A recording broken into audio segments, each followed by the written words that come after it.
Hello ladies and gentlemen, Chaos Wolf here, and welcome back to Elite Dangerous. Now this time it is time to take a look at an A-rated Federal dropship. Now, with the introduction of the two new Federal ships, I do imagine that you guys want to know how the original Federal ship actually stacks up against them. And I've got to say that I loved this ship when I actually had it myself. My A-rated spec ship, or well, the ship that I had in general, I'd actually named the HMS Red Dwarf. For obvious reasons. But I must say that I do like this ship, even though a lot of people slated it. I always liked underdogs. And after trying the Vulture and finding it a little bit overpowered, even with its power deficiencies, I decided to upgrade to a, well, I say upgrade, many people won't see it as such, to a Federal dropship. And thus I had this for a long time until I actually upgraded, slightly grudgingly, to the Python. But I then subsequently fell in love with the Python, and unfortunately the old HMS Red Dwarf fell to the wayside. But let's have a look at this ship and see how it actually stacks up. So let's have a look at the internals. We've got the military grade composites and pretty much everything A-rated, as you can see. We've got A-rated power plant, thrusters, frameshift drive, and both the power plant and the thrusters are going to be class 6. So these will, let's have a look, class descending, cost you about 16.2 million, all but the kicking and screaming. Yep, 16.2 million, because let's not forget that this is the beta server, so everything is basically just 10% of its normal live server price. So if you're not sure what the prices are by looking in the beta server, just shift this little decimal point across one to the right, and that's pretty much how much you're going to be paying for it. So we've got the frameshift drive, which is going to be 5 million, and everything else. We've got the power distributor, which is going to be 3.5 million. So, yeah. We've also got a Class 6 shield generator, which is the largest that this ship can actually carry. We've also got our shield cell banks. We've actually got 2 of them this time, so that we can actually either you run them in tandem, or we can actually just turn one off and have another one there to be able to stay in a fight for longer. What we could do is, if you don't want to have 2 of them, you could just swap this out for something else, maybe even more cargo capacity, because at the moment we've pretty much got 16 tons and a collector drone just to pick up that cargo, because we have got so many internal compartments and not enough power to run everything we want to run. Either having a second shield cell bank or a cargo rack is really up to you. You can even fit whatever else you want in there, but I do like the idea of having a cargo rack, because at least then you can still do smuggling runs. Because let's not forget that this ship is actually using a medium pad, so you can still land on outposts. And that's one thing this ship always had over the Imperial Clipper, is that the Clipper could not land at outposts. But anyway, let's move on and have a look at the hardpoints that I've actually chosen. We've got a D-rated kill warrant scanner as usual, chaff launcher, 2 E-rated shield boosters, just to beef up the shields, just that little bit extra. We've also got 3 beam lasers, all fixed, so we've got 2 medium and 1 large beam laser, mounted on the underside. And I've actually got them mounted 2 railguns as well, 2 medium railguns. Pretty similarly to how we had the Imperial Clipper loaded up. But anyway, going down here, we can actually see that we have 25.2 megawatts of power available, which is exactly the same as the Clipper. We've also got 28.37 megawatts when deployed, so we've really had to cut back on some of our modules internally when in regards to power management. We've also got a 12.77 unladen jump range, so this ship really does not have the greatest of jump ranges. But dedicated combat vessels never really do. Although you do seem to see that most of them actually hover around that 15 light year mark, and this one really falls short of it. And fully laden, it's not that much less because we have very little cargo. We only have 18 tons. But anyway, let's get outside and let's see how this thing performs in combat. Okay, so as always we are, well, not always, but as of recently, we're back in the hazardous resource extraction site. Oh, I really do like the throaty boost of this ship. I have missed it. But I'm going to go fly around in here and see basically what we can find to kill. Well, it looks like we found ourselves a dangerous asp. So let's go and see how well this ship actually holds up against that, shall we?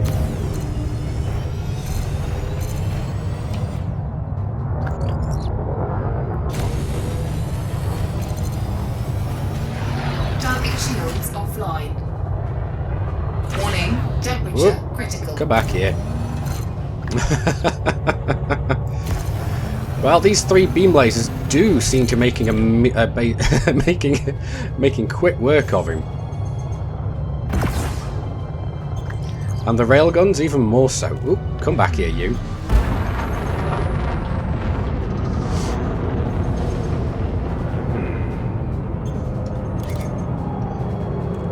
Come on.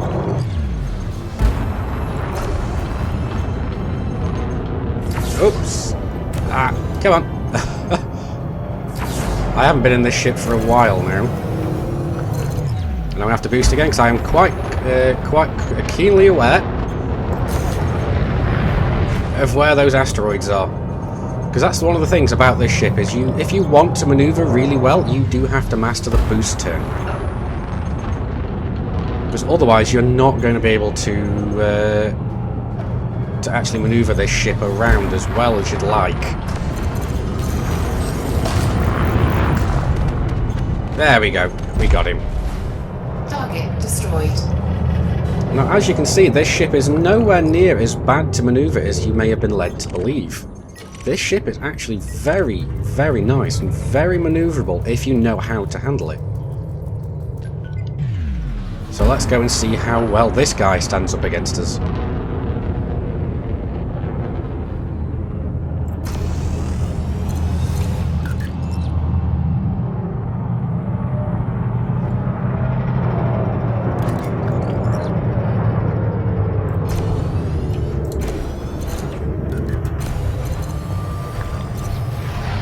Shields offline.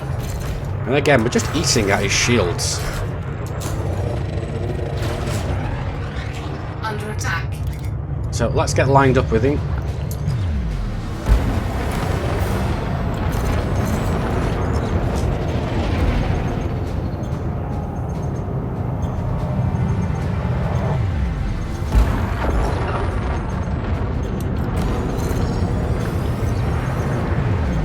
Yes, I'm keenly aware of where these asteroids are.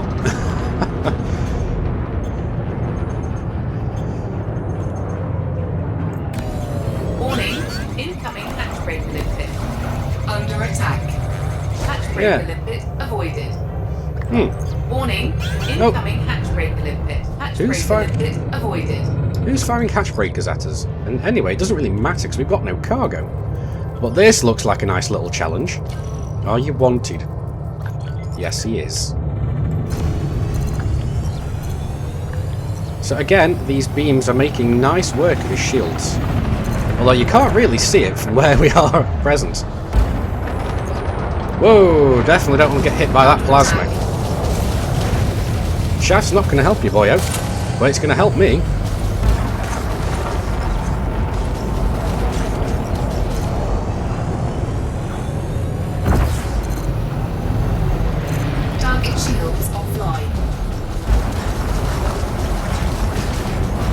Whoa! Right, shield cells out. Let's put everything back into shields for the moment. So, chaff out again, and we need to get this guy back in our line of sight. So, back into weapons. You're not getting away. And as you can see, there's the... there's the bugged damage model of the Anaconda again.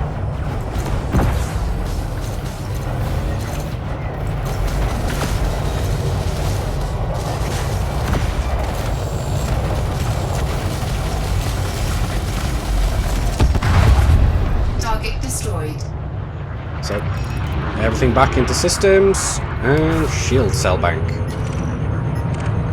Ooh, what's this? Another federal dropship.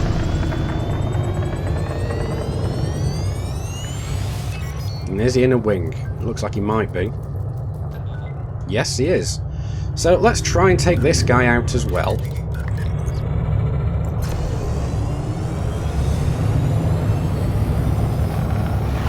Target shields offline. Damn, missed.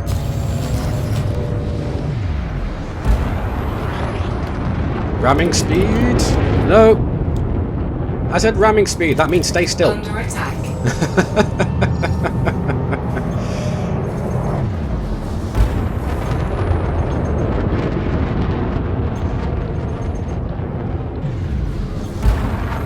There we go. We've got him in our sights again.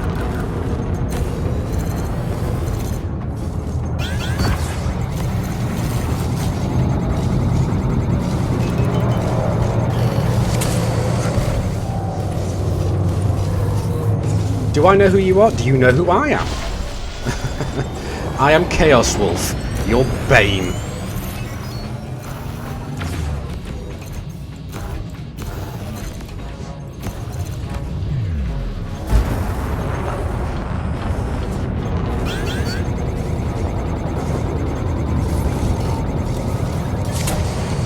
Target shields online. Under attack. Target shields offline. Right, let's... Ah, no, come on.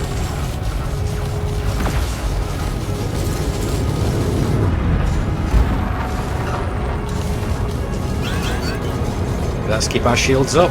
So we are being attacked by two of them right now.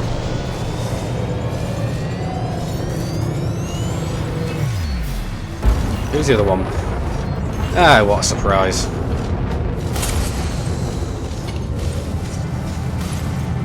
Oops, sounds like we're out of shield cells. There we go. Power plant capacity exceeded.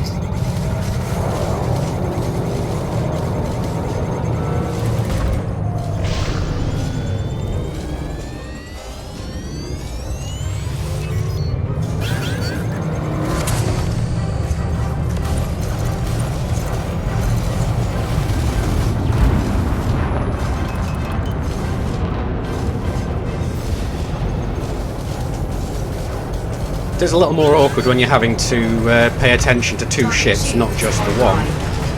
Taking damage. Target shields offline. Ah, well, my shields are down now, so no point having anything in systems.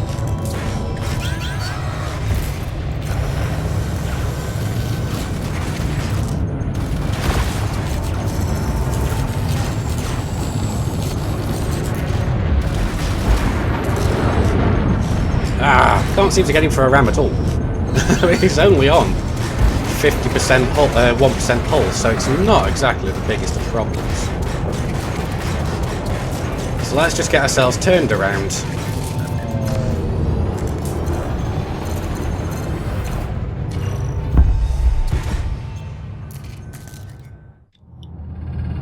Right, so we're incoming and we have docking pad 26. We're going to have to slow down a little bit because this ship is a little more sluggish than most of the ships I've actually tried. So, there we go. Docking pad 26. Landing gear out, throttle down, and let's go down. Right, I'm holding the thrust button. Now I've stopped. I'm still drifting down. I drifted down so far that I actually managed to hit the floor.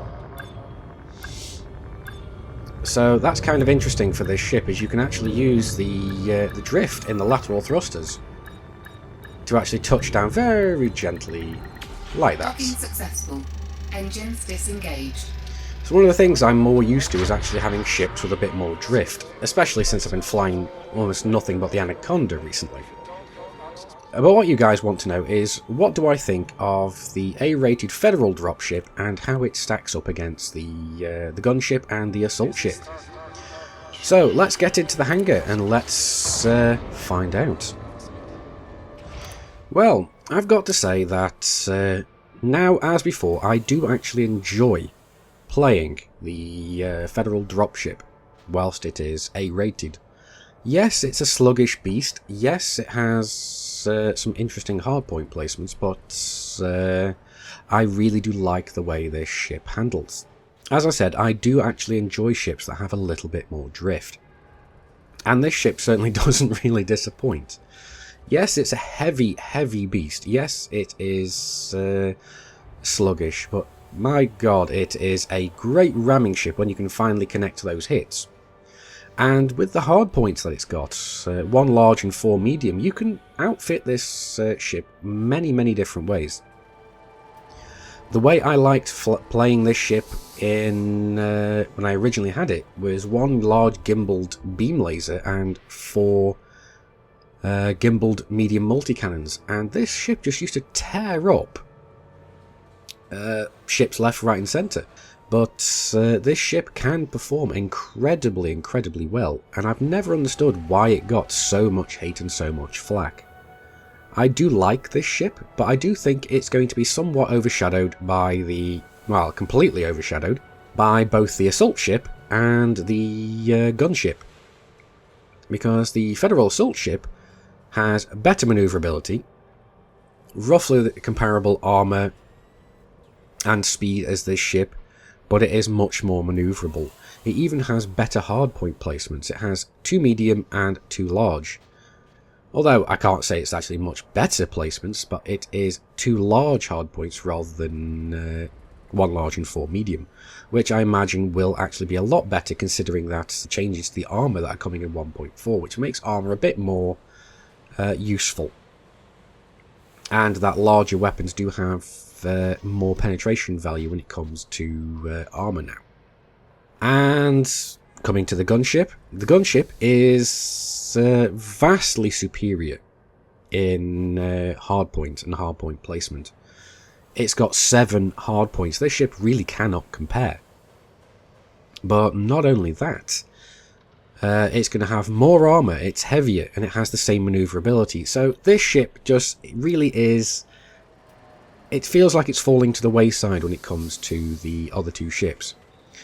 The only thing that I think is changing is the fact that this ship's actually getting reduced in price from 20 million down to like 13-14 million. So this ship's going to be a nice little entry ship into the Federal line of ships. So it's still going to have a place considering that it's a lot cheaper now. But I don't know what naval rank you're going to need to actually get this now. Now me, I really do like this ship, but I do think, for me, it has been outclassed by the gunship. Just for the sheer damage output and damage potential that ship has. But anyway, I do hope you guys have enjoyed this video. I do hope it has proven useful for you. But anyway, if you have enjoyed the video, please do hit that like button. It really does help my channel out. And if you haven't already, come and join the Wolfpack by hitting that big subscribe button. You'll get notifications from whenever I release new videos. And if you're still hungry for more Imperial... and if you're still hungry for more Elite Dangerous content, go and check out my list of affiliated channels down on the right. And until next time, Commanders, keep flying and stay shining.